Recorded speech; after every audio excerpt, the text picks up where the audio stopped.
Hello everybody, my name is Joshua Halter. I am the owner of the Bldg, and I have another episode of Terrarium Tips.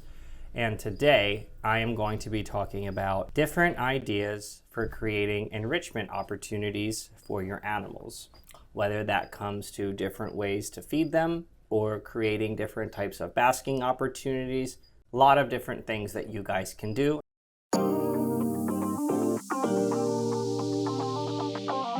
All right, tip number one is we are going to create unique structures for climbing and hiding. Now, there's a lot of different ways you can do this. We are all about utilizing different opportunity zones, as I like to say, to create different microclimates in the habitat. Rocks are a great way to do that because they absorb some heat and then it can create a higher microclimate within your habitat, and it also allows for crevices. And we have our female tangerine leopard gecko, and this is her bioactive terrarium. We wanted to give her a new little flat rocky outcrop. There's a lot of different ways you can do this. The most important thing though is making sure that the rocks are secure and they're not able to be moved. But what's really nice is between the bottom layer, the middle layer, and the top layer, that is going to give our leopard gecko different types of microclimates and a sense of security, as well as making sure that your critter has something to do. Another benefit of these rocks or cork bark flax is ensuring that you provide necessary places to hide. Now let's talk about tip number two, and that is to give your amphibians a clay bath. So this is the clay mixture that I got from Chase Jennings of Houston Frogs. We do typically carry this on Bldg.com. You can also get it from HoustonFrogs.com, but I would really like to thank Chase for coming up with such an ingenious product. And essentially what the clay is, it is various beneficial minerals and nutrients such as magnesium, zinc, and potassium. Essentially, this really helps your frog get some of the missing elements that they need to just continually survive, and it also gives them something to splash and play around in. If you take a look at it, you're gonna see my breeding pair of Dendrobates tinctorius tucumaque, and I got these from Taryn at Dart Frog Connection, who has been a longtime associate of mine that I also carry a high respect for. We started providing clay baths once every 2 weeks for our breeder adults, and let me tell you, they absolutely love it. Because they absorb this calcium and other things through their skin, it does help their musculoskeletal system, and it does help with oogenesis, which is the production of eggs. And as you can see here, my male Tumu is really checking out the situation. Typically what they'll do is, here comes our female, they will go and get their little bodies put in there, and by the time we come in the next day, the whole front of the glass is going to be covered in clay. Now, it is very messy, but I can tell you that we have done this with all of our breeding pairs of dart frogs, and we leave it in for about 2 days, and they absolutely love it. By the time we come back, there is nothing that is left in that petri dish. And I can tell you that it benefits them internally, as well as give them, you know, that natural sense of, hey, I can come here and recoup some of that calcium or some of those other things that I need, because they do know. This is one of my grow outs for my Bldg terribilis. We have over 70 froglets of these guys. So if you guys are interested in baby mint terribilis, we have them listed up on Morph Market, which you can purchase from us directly. Now let's talk about tip number three, adding different obstacles while we are going to be feeding.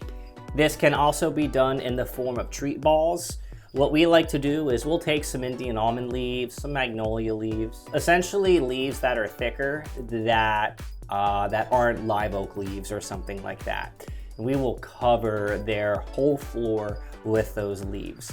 And then what that will do is create a multi-layer system on top of your soil that will allow your feeder insects, such as your crickets, such as your roaches, or if you have a very excitable animal, such as an Ackie monitor, they will also systematically hunt down your isopods and your other types of cleanup crew that you may have established in there. There are many lizards that are capable of simple operant conditioning, so something like a small treat ball, or something as taking the feeder insects and putting them in a cup that has a very small hole, covering up the container all the way, and only having the top of the hole exposed under the dirt. That also will give them something to try and brainstorm and figure out. We like our critters to work for their food here, because in the wild, that's what they like to do too. And if they get to naturally forage for greens or naturally go after their insects that are strewn all throughout the leaves, as long as they are healthy, there's no risk of impaction, and boom, we get a tasty little treat from my big, beautiful male Ackie monitor. This is one of my favorite things about keeping reptiles, is watching them eat and giving them the opportunities to show how unique they are as a species. And when you have a bioactive terrarium, it's really easy to do this in the form of leaf litter, or in the form of deep substrate, or in the form of providing seeds in the habitat that grow, that then naturally allow them to eat those seeds as they grow, such as different grasses, or providing healthy edibles such as mint, basil, rosemary, hibiscus. Now let's talk about tip number 4. Let's give our amphibians a little bit extra misting. This is one of my favorite things to do to my dumpy tree frogs. So this is my 361836 that you can see here, and boom, that Mist King is on full power. And my goodness, these frogs will do this all day long. Call and call and call. I remember when I first moved down to Texas and I had to keep them in my nephew's bedroom, and he's just like, Josh, I can't do it because these frogs just don't be quiet. If you give them a nice little misting schedule that's fairly consistent, or an extra misting schedule, you will get a lot of these nice little calls, or some of the unique behavior come right out. Now, one of our favorite frogs here named Pumpkin, who's actually been here way too long, guys, we really want her to go to her permanent home. She always lets us know that, hey, why are you misting me? But we do enjoy doing it. Another tip that we have is give your terrestrial and arboreal snakes lots of hollow logs.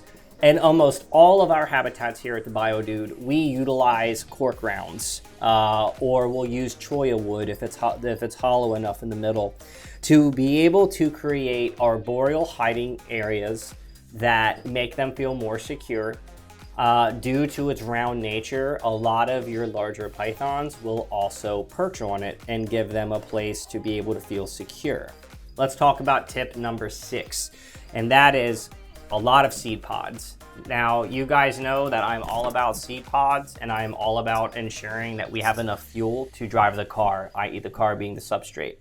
You can see this is one of my isopod habitats that the nut pods are just getting devoured. So not only will the nut pods provide a really good source of food for your cleanup crews, but they also create prime feeding areas. So when you have small amphibians, dart frogs or newts, or even neonatal lizards, these cleanup crews such as springtails and isopods will gather to all of these different nut pods.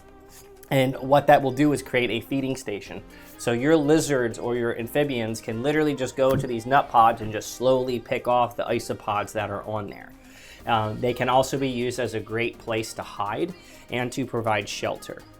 And guys, honestly, I really hope you liked this video.